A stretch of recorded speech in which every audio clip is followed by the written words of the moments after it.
My name is Matt Smith, and I'm Vice President of Internet Television at Invivio. And we help enterprises, networks, broadcasters, multiple system operators prepare content for any screen, anywhere, anytime.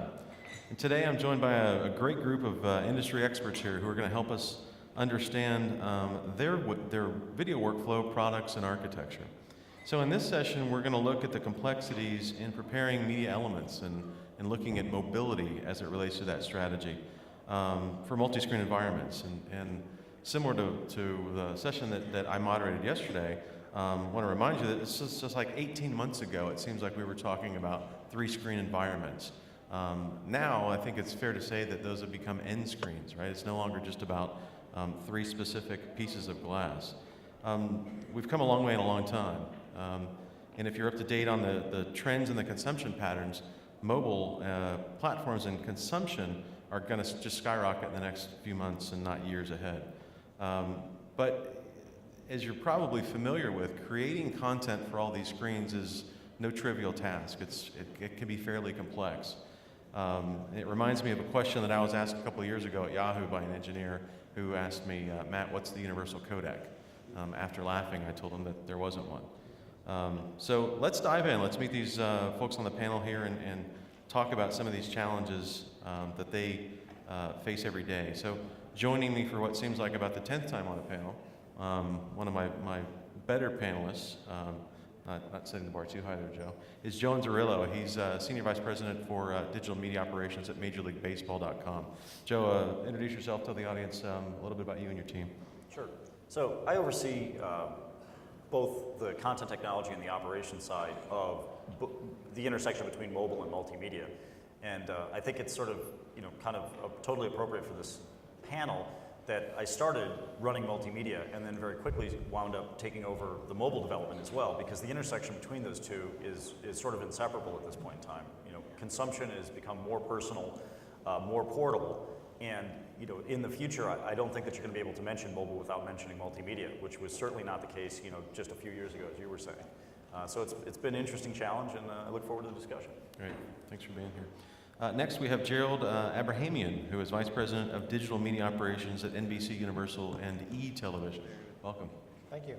So I run all digital operations for E-Entertainment.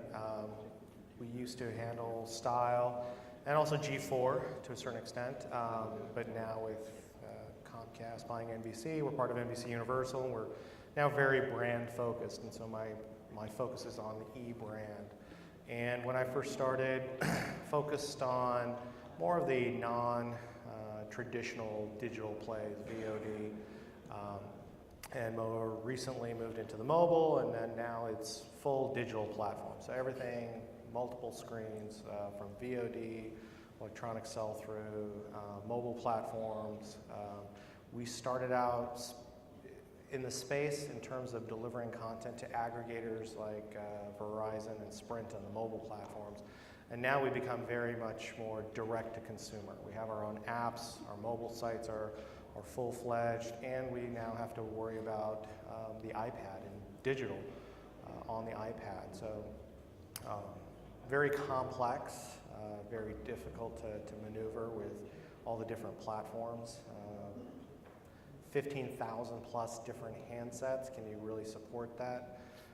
Very difficult to. I think Apple and Google have made our lives a little bit simpler, but there's more complexity in the Google space than anywhere else. But that complexity, hopefully we can help you guys through this. Thank you.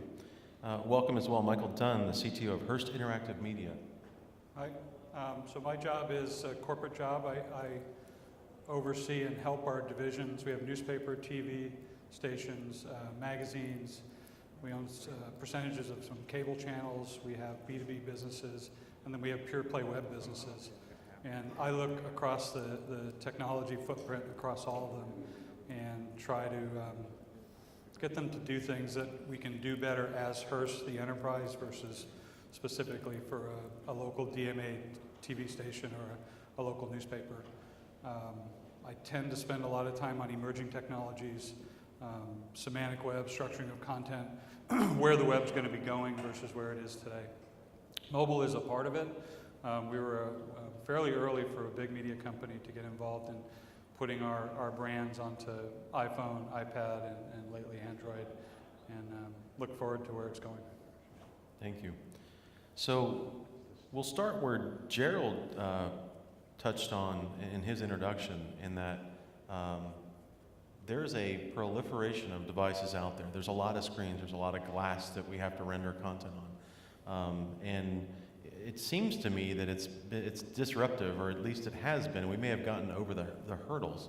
But Joe, can you talk about how you've had to think in the last 12 to 18 months as all these different screens of different sizes have become part of the audience that you deliver to? Well, I think, fragmentation is definitely an issue. There's no question about that. And the fragmentation is not just the number of devices, it's also the operating system revisions. And I think that one, to me, is actually the one that's a little bit more troubling, because new devices are always going to come out and people are going to innovate. But to some extent, let's say a certain handset manufacturer comes out with a 3D display. They're also going to make that display backwardly compatible to 2D. And so whether or not we would want to push the envelope and do some 3D with it, we sort of have that option, but it's probably going to work okay as a 2D display too, because they obviously has to be. The biggest problem that I see is when you look at something like Android, it's not just the fact that it's fragmented, it's the fact that most of the handsets go to the grave with the software revision they got at the cradle. And that's by far the most prolific problem. Whereas if you look at iOS, I mean, their adoption and penetration of new operating system builds is unbelievable. They get to 70%, depending on who you believe in a month, And so for us, the problem is that we see handsets that are even entering the marketplace today that are 3 revisions behind. And so that sort of juggling game between the manufacturer, the carrier, and Google as the software provider, I think, is probably the most troubling and makes it hardest to create compelling content. And I don't necessarily think, some people would say, when you look at the stats that are out there as far as sell-through and monetization, that Android is clearly way behind iOS and clearly not represented by their percentage of market share.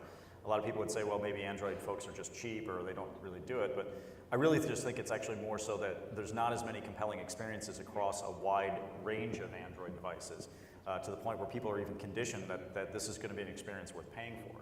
It's really dodgy, it's hit or miss. The Android marketplace is a tough place to navigate. And so I think that for our standpoint, the problem is trying to figure out where you're going to go, and it's such a fluid environment.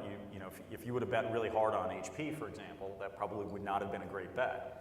And so for us, it's continuing to extend in platforms that we see traction on.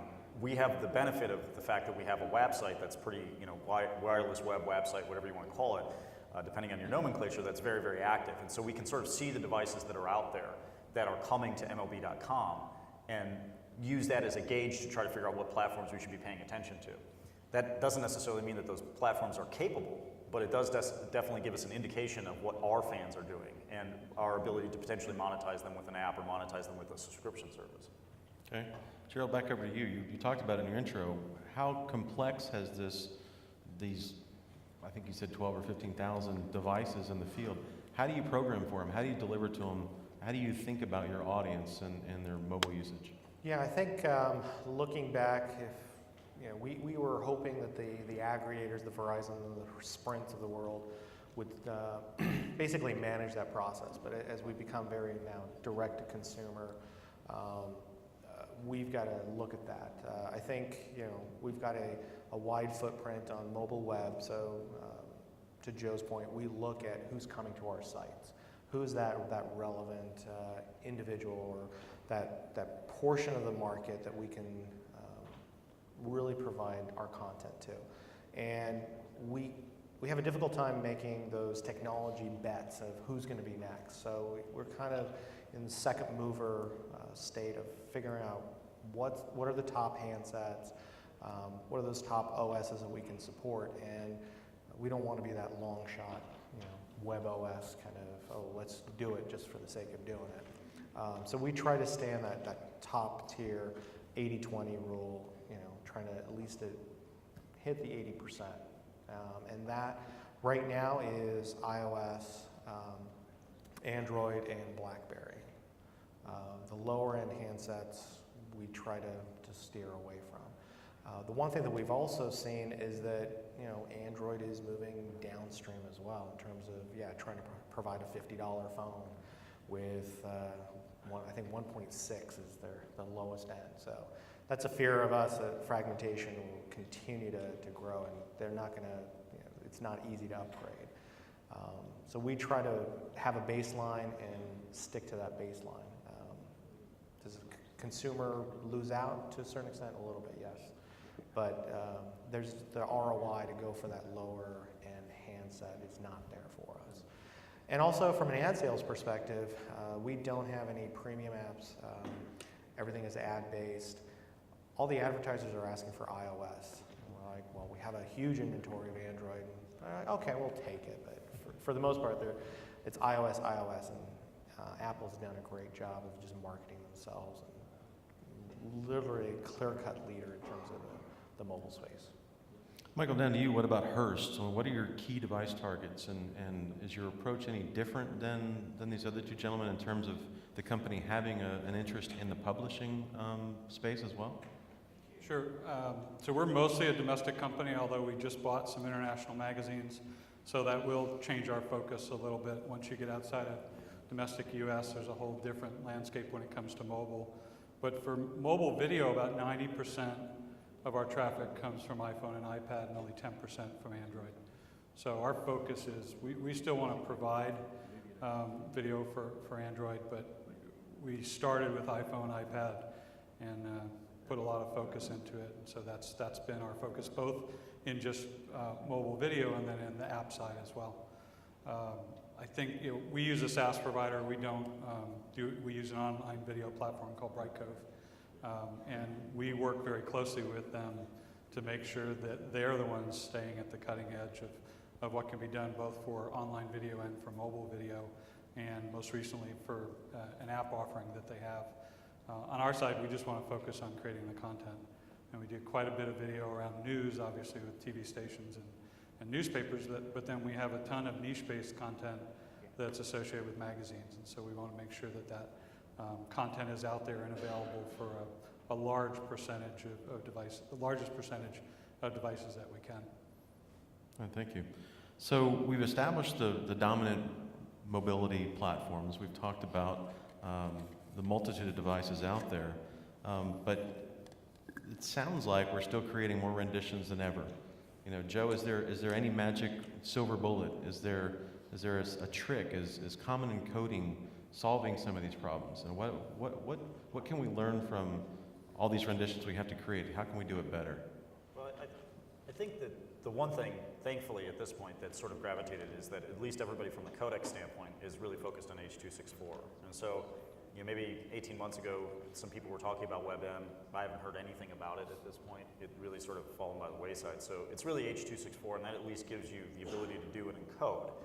The transport side is a whole different story, and so there's a bunch of different ways that you have to kind of finagle that. But one of the things that we sort of talk about is we talk about it from a stack standpoint. So it's not so much like a magic in code, but we've come up with a stack that evolves over time that's pretty good in sort of a product that goes from mobile to online to tablet to everything like that. It's 12 different bit rates at different resolutions.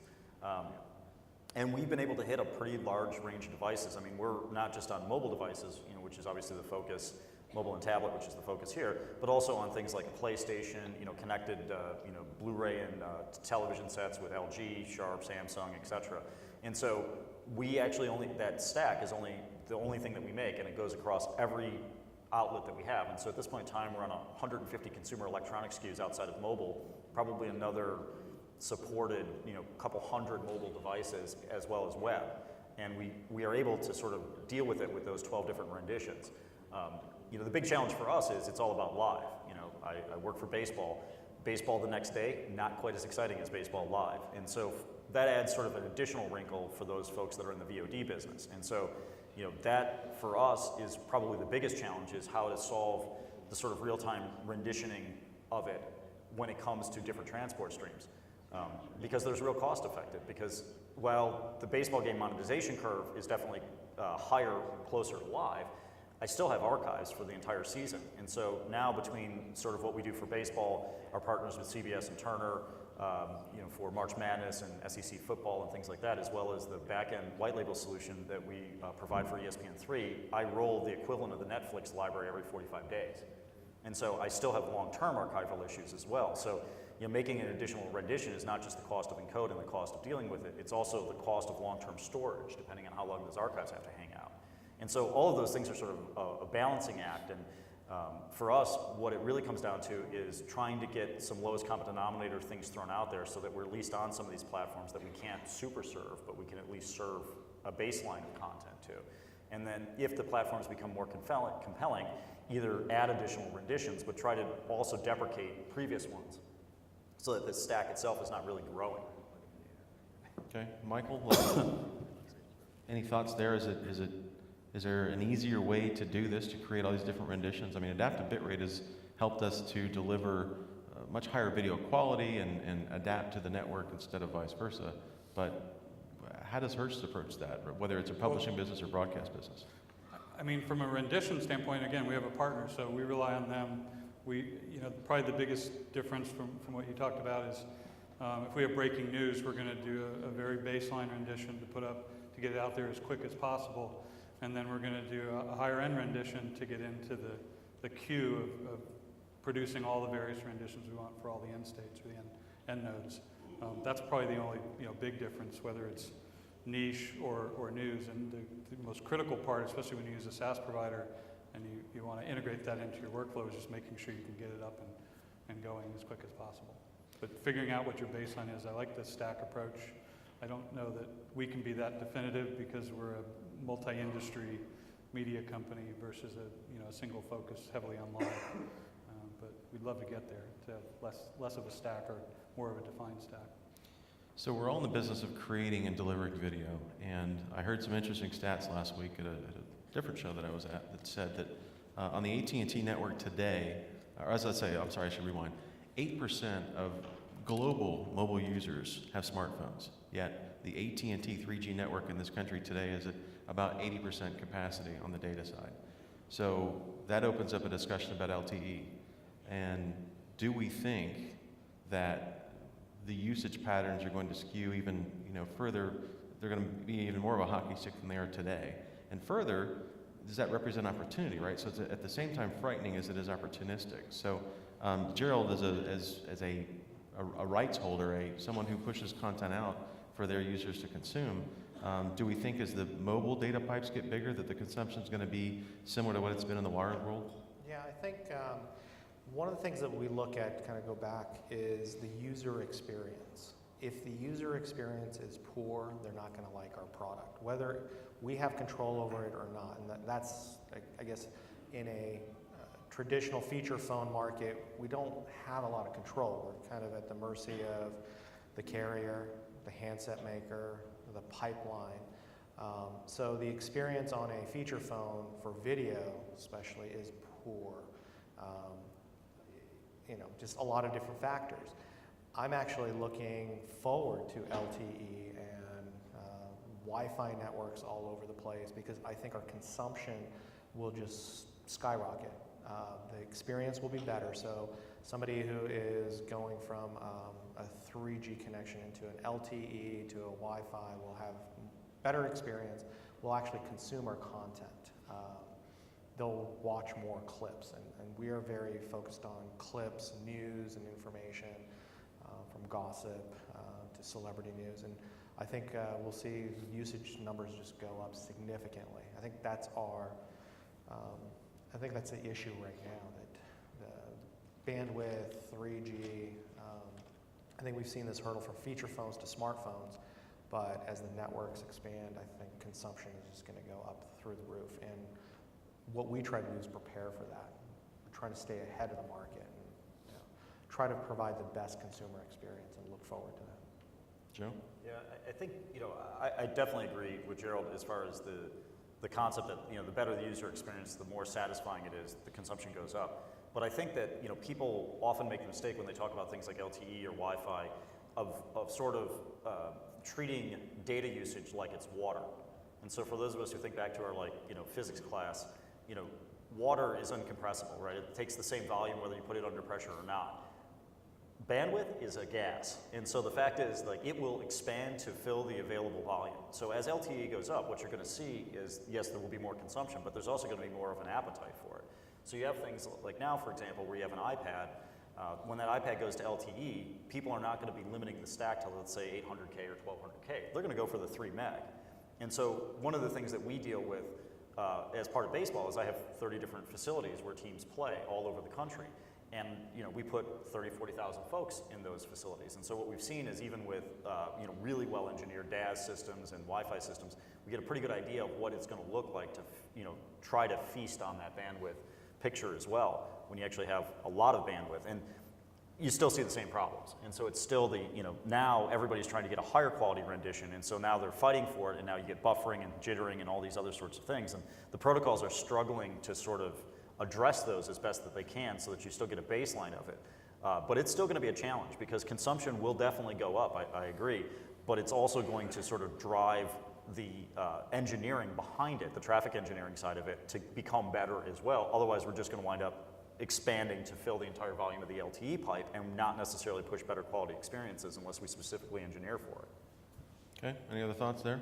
No, I agree with that. If somebody's going to look at something, they want to see HD, and if they want HD, they're going to suck up as much bandwidth as possible. So you could actually go against it. So just like with the intro, Gerald, you set my next question up beautifully. So a question that came to the website, someone asked, we're dealing with tablets and mobile screens, so the reasoning is that there are fewer pixels. Is HD necessary in a mobile world? What are the, I mean, do we really think that we're going to have the same video quality and watching experience, or viewing experience rather, on a tablet or on a mobile phone as we do in our living room on a 50-inch television? Yeah, I mean, the question first starts with what's HD? And so, there's plenty of renditions out there that people see as HD right now. I mean, I would say that for most consumers, if it's 16:9, it's HD. If it looks clear, it's HD. The technical definition of obviously what it is even subject to debate in a forum like this, where we're all video files and technologists. I think that gets even more convoluted. I mean, certainly a tablet has the expectation and approaches the resolution of an HD standard. Like, it may not be 1080p, but it's certainly 720. And so I definitely think that people have the expectation that they're going to see HD on that. And when they sideload content, let's say via iTunes or something like that, or progressively download content that's sort of cache and forward type methodology as opposed to live, they certainly have the expectation it's going to look very, very good. And so live content for us it's a struggle because some people don't necessarily get the fact that the reason the movie looks great is because it downloaded over the course of 5 hours, not as you were consuming it.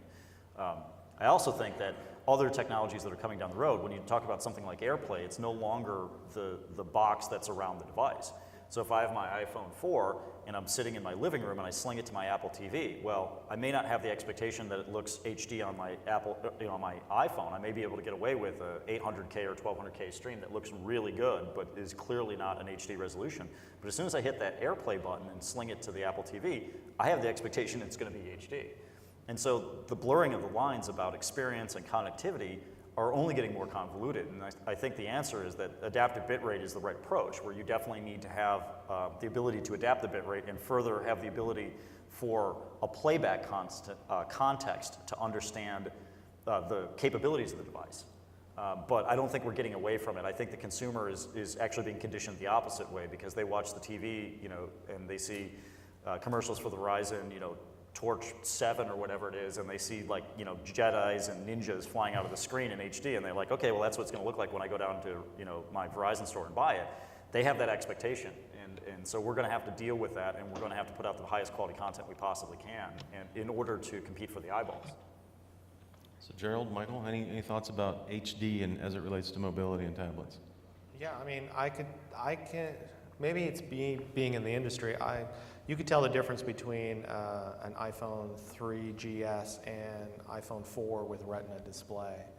The quality and the difference is superior on the Apple device, and compared to a BlackBerry device.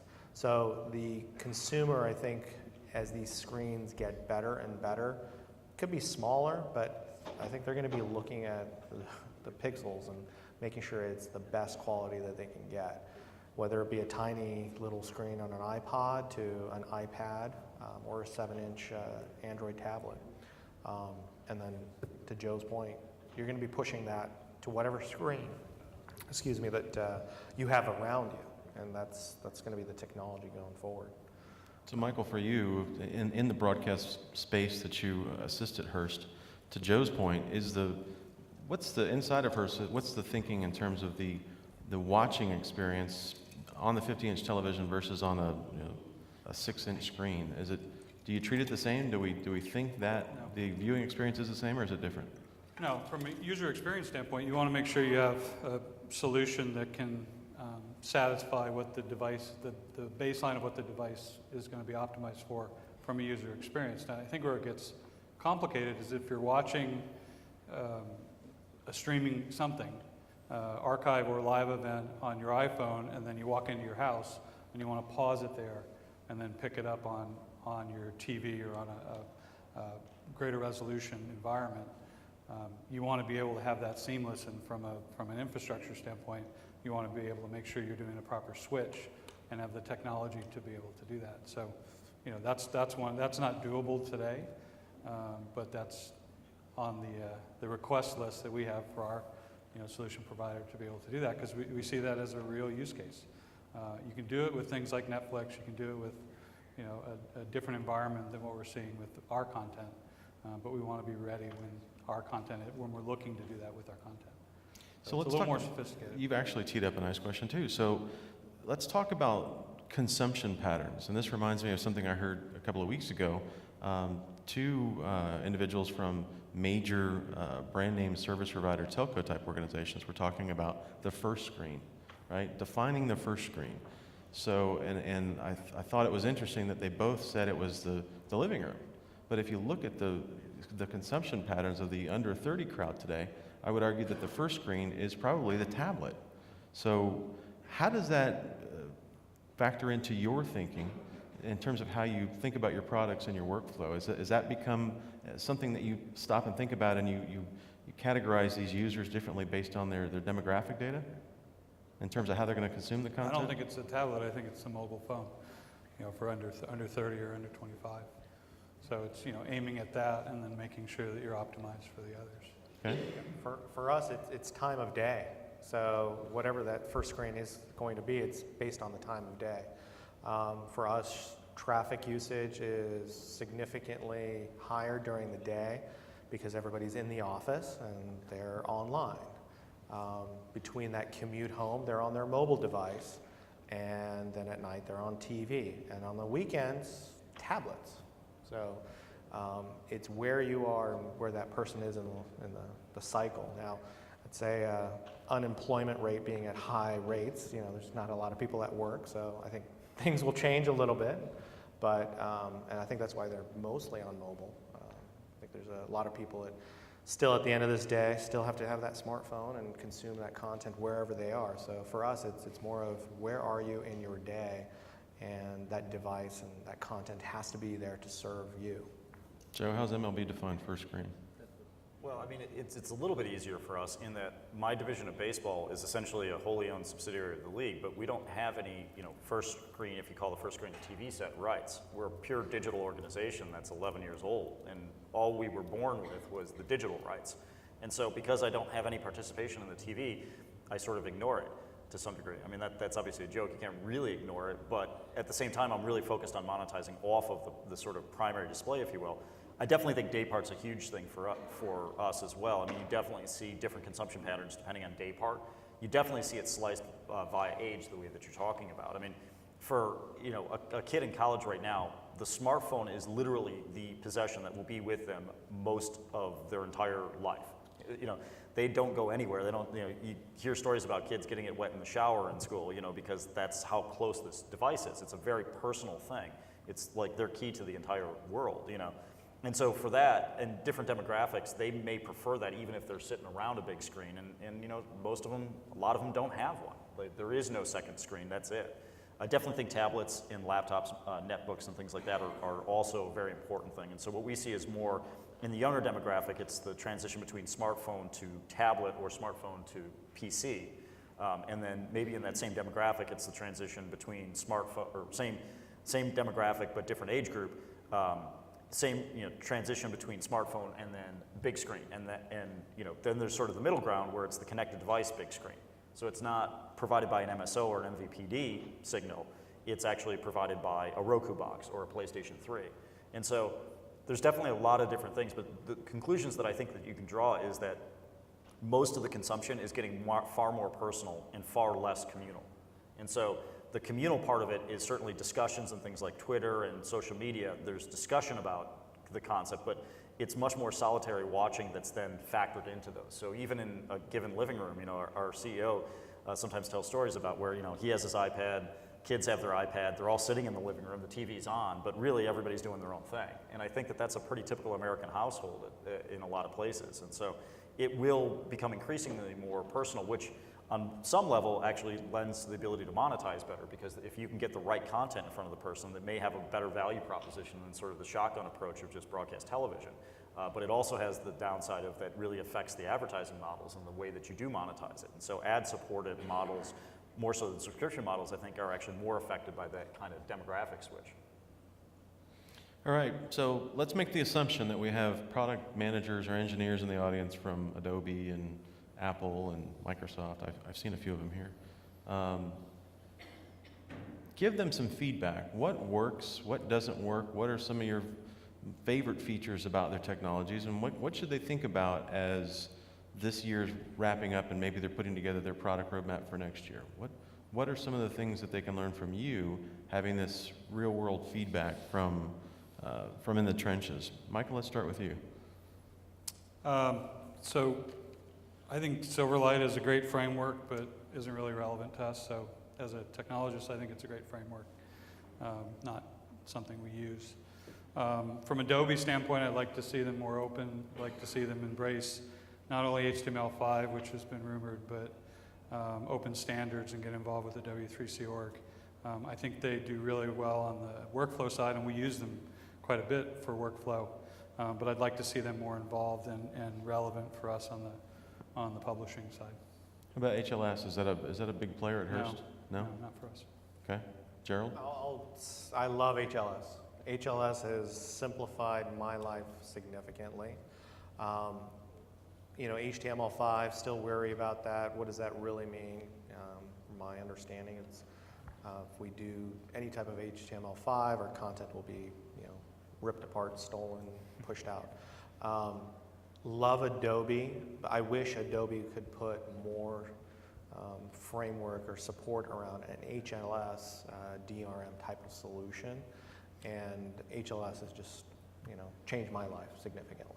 That's probably one of the major changes that I've seen in this space. So I want to hear from you, Joe, but just a quick follow-up there. So, and did I hear you clear to say that one of the biggest stumbling blocks today with HLS is the lack of DRM? Is that something that is needed? For us, we have small pieces of content, clips, so we're not as concerned about, people taking our news clip, or News Now clip and, putting it out there, because, the lifespan of something like that is very limited. But as we move into more long form, which we don't do a lot of in the mobile space, but as we move towards that, I believe, I don't think that it's fully secure. Okay. Joe, I've never known you to be opinionated about technology, so please, you can say I pass. Yeah, totally love everybody. I would say that what most of the technologists out there for the various companies, Microsoft, Adobe, et cetera, that you manage need to learn from is not so much from us, but I think from salmon. Don't swim upstream. And so I'm with Gerald that HTML5, HLS specifically, has made an unbelievable improvement in the way that things work for us. And those 12 renditions I talk about are all HLS. And so we do some legacy Flash stuff, but it's really dwindling. And it is all encrypted, and so it does have DRM in it, and it's not in the browser, it is in an application, which is one of the limitations right now, which is unfortunate. It would be great if you could sandbox it in a browser effectively. But even Android, Google has come to the table now with HLS supported Honeycomb and Ice Cream Sandwich, and we applaud them for that. But if I was running Adobe, which I'm clearly not, notion is that why would I want to try to convince a content provider to make completely different content when I can focus on making really good tools, which is what they've always been known for, and then sell them great workflow and great tools to use the existing and leverage the existing content on platforms. The fact is right now, like, we're not going to look at authoring environment from anybody, be it Microsoft or Adobe, that's going to cause us to create a different rendition or a different authoring, transport, et cetera, because the economics of it are insane. It would be doubling our amount of effort, whereas with HLS on all the platforms I mentioned before, everything from PlayStation to Android devices to iPhones to the web, we use the same content, and that's what protects the subscription revenue that we have, and we have one of the most expensive and one of the best monetized subscription products out there. We have a couple of million paying subscribers at this point in time. Last year we were the top grossing app in the whole iTunes environment, not just in sports, but across iTunes. We beat Angry Birds, which is kind of cool. Feat. Yeah, I mean, there's a lot of birds and they're angry, they're ill-tempered, so it's tough to beat them. But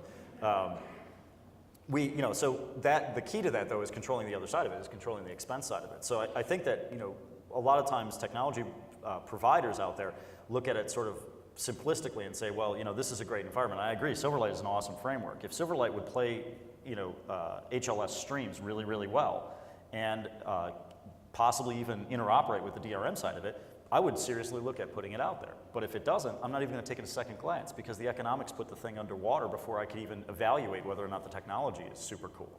And so we keep an eye on it because we have to, but the reality is that there's no economics behind it. And so if I'm a technology provider of technology tools, I need to understand what the whole environment from a content standpoint's economic model is, just as much as what the technological model is.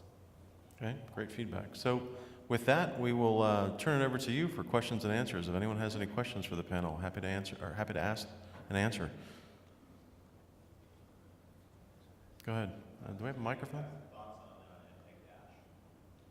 Anyone? MPEG Dash.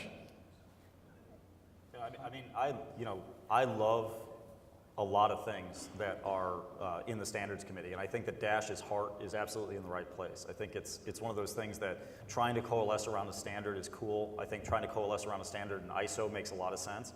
But the problem with Dash right now is it's just not real. It's a bunch of folks in a room that have agreed about the things that most people that believe in HTTP streaming would agree about. But when it comes to practical side of it, it's got a long way to go. And hopefully it'll get there. And I think that we support it getting there. But I also think that people that are involved with it need to be honest about the fact that it's not even close to ready for prime time. Live's not ready, DRM's not ready, network shim is not ready. The way that files, not to get too in the weeds, but some of the file management sides of it are not ready. The live encode side of it's not ready. And so right now, what we have is a couple of pretty good use cases for on-demand content that work for some providers, but it doesn't even come close to addressing the breadth of it. And I think that HLS is a great example of something that's gotten some pretty good traction. So, if there really is a grand unification of HTTP live streaming, all lowercase, where you wind up with an approach that interoperates with what Xeri may be and Silverlight and HLS, as it's currently in Apple's implementation, and that all gets unified under Dash, I think it would be great. If Dash becomes sort of one of those things that is a footnote that people check a compliance box, but in reality, there's Dash flavor A, with an Apple, and flavor B with, Microsoft, and C with Adobe, then it's not really getting anything done. So as I said, I support the standards effort. I think that they need to expand the scope, and I think that people need to, it's now time to get into the real practical use cases, especially live, because if you can't have live, no streaming protocol platform can possibly exist without live. Even though it may be a smaller percentage of the actual overall volume, live is the thing that sizzles, it's the thing that people want, it's the thing when they hear about news that's happening, they want to go. So if they want to go and see, an entertainment thing, somebody's going to get divorced, whatever, they're going to go, and they expect timeliness. And if they see Game 6 of the World Series and it's a slugfest and people are going back and forth, they expect to see that live. And I may have the best clips in the world, but if I can't address that live use case, then I'm irrelevant. Any other opinions on Dash? I'm more a fan of W3C's effort around web TV, so I'd side on more of the community-driven open standards approach to it. Okay. Other questions? In the back? So, continuing on with some of the technical discussions here, HLS is pretty fantastic, and you have the AES encryption that you can do on it, but that's still a far reach from digital rights management, proper digital rights management. Now, perhaps the choices you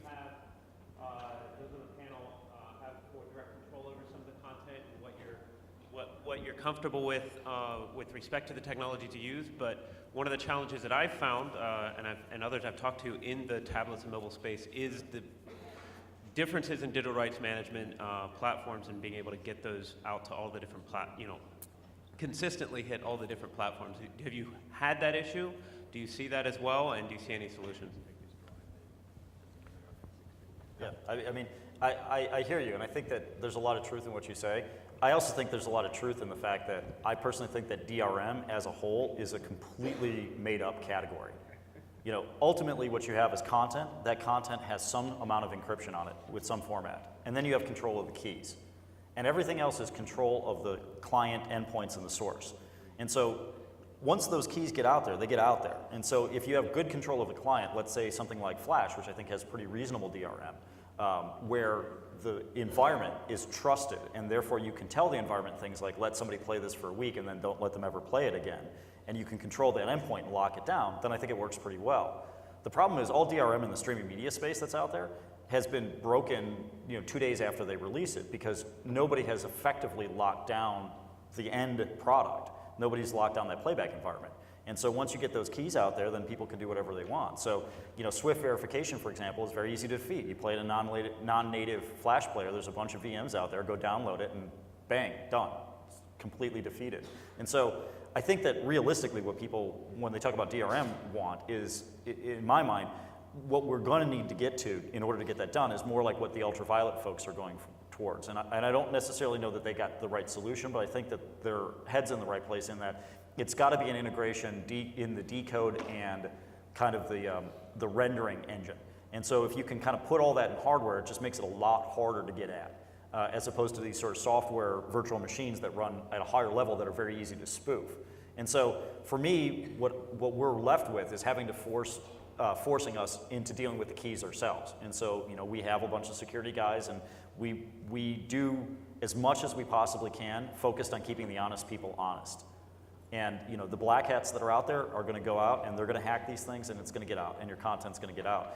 I fortunately have content that is more valuable the closer it is to live. And so if I was a feature film person, I would probably have a much different opinion on it, because once the film's out, the film's out. And if it takes 3 weeks to crack it and it's a good film, it's going to live on for years, and that's a problem. And I don't quite exactly have that problem, but I think that, again, when people talk about DRM, especially like when we do some of our third-party business and we're dealing with studios, the problem is people don't really understand what's going on. And so you throw DRM and you're like, oh, it's got this DRM. And you're like, yeah, but that DRM it's all about implementation. If that DRM is not well implemented, then it doesn't actually provide you anything except a false sense of security. It doesn't actually provide any real security. And so I ultimately think that HLS is sort of right. I think this is something that Dash may get to. To be fair, Dash has not been around for very long, so I don't think it's yet something that they've really addressed, is that the whole picture of the rights management side of it has to be part of the overall protocol and the transit. Anything grafted on over the top is ultimately going to fail, just like every single one of them that's been out there has failed. And until we can get into hardware and get into more transport layer protocols like encryption, we're still going to be swimming upstream against the pirates. I think we have time for one more question. Oh, over here. 1 second. Wait for the microphone. Ron. Sorry, Jose. I had to make you run. So there was some general agreement before that an improved quality of user experience leads to higher consumption. I was wondering if you could spend a minute talking about what tools or products you use to measure the quality of experience, and if there's any way that you quantify how that higher consumption leads to more benefit for your company. For us, the quality test is looking on a device just with our visual. I don't think you can have QC tools that can test the multiple bandwidth. It's what we feel as a team, and our QA team looks at, 3G connection versus a Wi-Fi connection. And it's just our eye looking at it, making sure that things are clear, smooth. In terms of how that impacts us, revenue. We need to have our content at a high quality, but we also need those ads to play at a high quality. So all those things put together are very important. So it's not just our content, but it's also the ads playing right. It's additional technology to do possibly overlays over our video, and so that's an important factor. And the more videos somebody watches, the more income we're going to receive. I mean, we do a lot of real-time performance monitoring. For us, when the events are live, if it doesn't go off well, it just doesn't go off. It's not like people are going to be like, oh yeah, no, I understand, I'll come back in the third inning, it'll be cool.